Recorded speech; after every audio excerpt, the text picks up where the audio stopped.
novo, construído com base em uma mentira, da mesma forma como a matéria da BBC que faz malabarismo na manchete para ligar o Bolsonaro ao Epstein. Agora, começou-se a utilizar o nome de Epstein como um instrumento para prejudicar o nome de qualquer pessoa que esteja minimamente ligada a ele, até por uma troca de e-mails. Então tem muita coisa que está sendo dita que não é fato. Se você digitar a palavra Bolsonaro lá no site dos e-mails Epstein, você vai ver que há uma extensa troca de mensagens, por exemplo, entre o Steve Bannon e o Epstein sobre o Brasil. E aí, quando você abre, você vê que não tem nada, absolutamente nada a ver com algo criminoso, que são só e-mails onde ambos... Eu acho até esquisito que as pessoas conversem por e-mail. Porra, o Jeffrey Epstein não tinha um WhatsApp, né? Mas era absolutamente normal, conversas normais, nada a ver com algo criminoso. Ambos conversando sobre Bolsonaro, qual era a chance dele ganhar, etc. E, no entanto, a mídia, que não fala nada do assunto sobre as questões estranhas que eu trouxe aqui, ela abre exceções para casos assim e vem e publica a seguinte reportagem. Jeffrey Epstein trocou elogios sobre Bolsonaro com Steve Bannon. Mudou o jogo. Como se o Epstein fosse um apoiador do Bolsonaro, alguém que ele gostava, acreditava, que doador financeiro. É um expediente escroto mesmo, sujo, né? Usar o nome do Epstein, que, porra, claramente é um escroque, talvez, aliás, factualmente demoníaco, para tentar acabar com a reputação de qualquer pessoa que a imprensa queira destruir. Eu vejo o Steve Bannon, por exemplo, sendo muito criticado pelas conversas dele com Epstein, e eu já participei de diversos programas do Steve Bannon.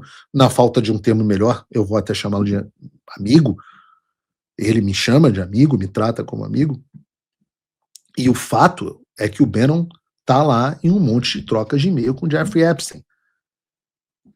Mas também é fato que ele não está num monte de e-mails, de troca de e-mails com Epstein, como alguém criminoso, como alguém que está utilizando dos serviços do Epstein.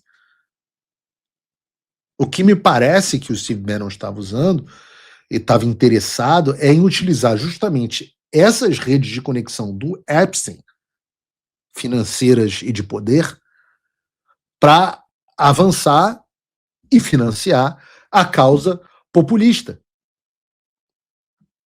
E eu acho isso péssimo, eu acho isso errado, porque apesar de na vida, eventualmente, a gente ter que ter aliados que são moralmente questionáveis ou objetos, a gente precisa traçar uma linha, né? Acho que satanismo é uma boa linha.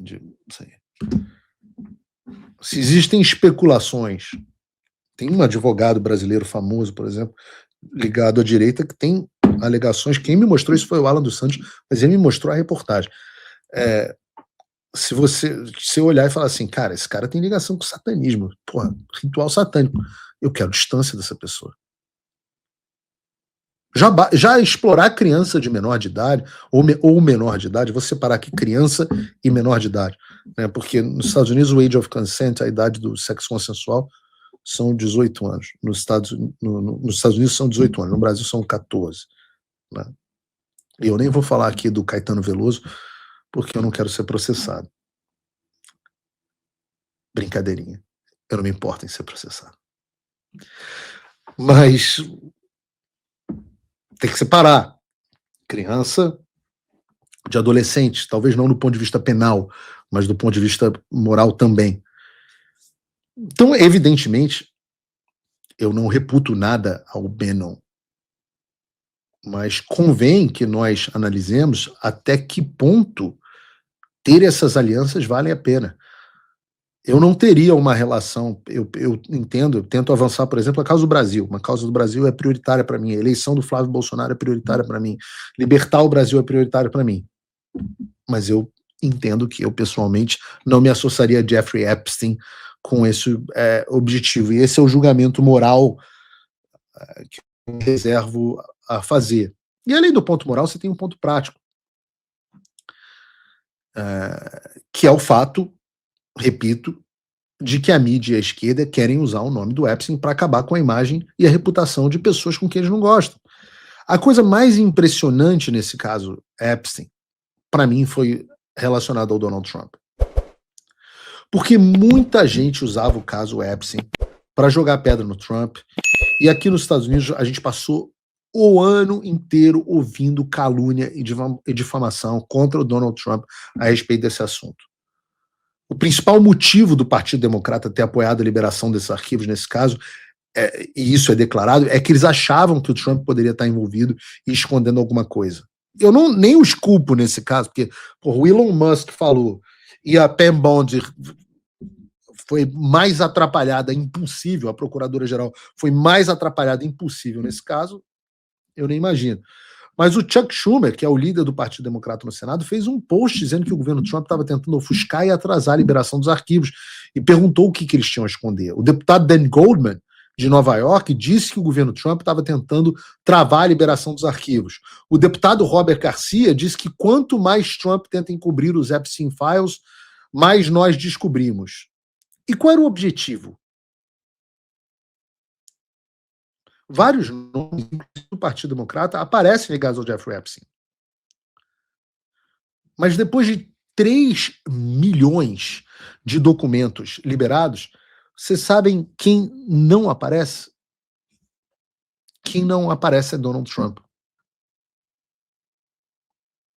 Ou seja, a mídia e a esquerda mentiram descaradamente por mais de um ano com mais um escândalo do mesmo tipo do Russiagate para tentar prejudicar e destruir a reputação do Donald Trump.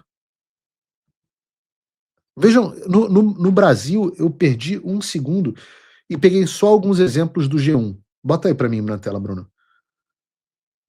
Bilionário amigo de Trump. Bilionário amigo de Trump. Olha que filhas das putas. Redação do G1.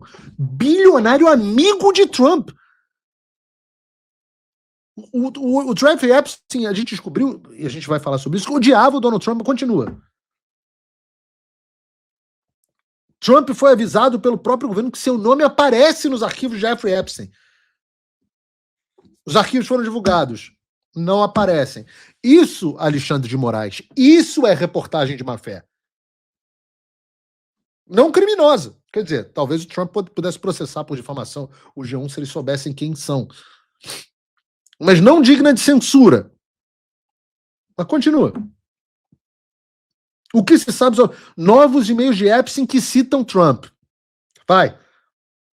E-mail de Epstein, entenda as denúncias. Como Trump foi associado ao escândalo. Impacto para o governo. Próximo. Sandra Cohen. E-mail de Epstein. Trump é atingido por escândalo que ele próprio trouxe à tona. Vai. Eu sei o quão sujo Donald Trump é, disse Epstein sobre Trump em um e-mail. Vai. Em carta a agressor sexual, Epstein disse que Trump compartilha nosso amor por garotas jovens, de jornal. Continua. Trump, sempre botavam essa foto do Trump com Epstein. Era sempre essa fotinho dos dois juntos. Como se os dois fossem BFF, brothers. Trump e brother do Jeffrey Epstein. Tem mais, não? Acho que é isso, né? Isso foi um minuto de pesquisa no site do G1. E vale para a imprensa inteira. O tempo inteiro as pessoas construíram para que se tivesse a impressão de que Trump e Epstein eram melhores amigos.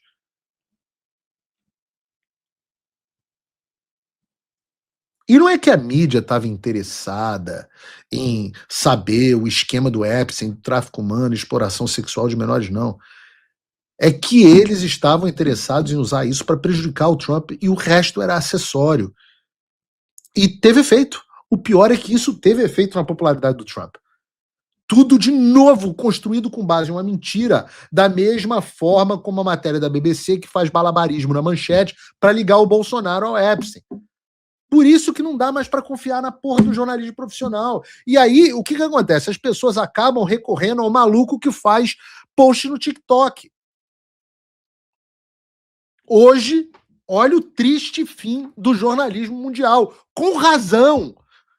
Porque hoje, um maluco no TikTok falando uma coisa sensacionalista sobre o Jeffrey Epstein passa mais credibilidade do que um jornalista da CNN, da Globo, da BBC.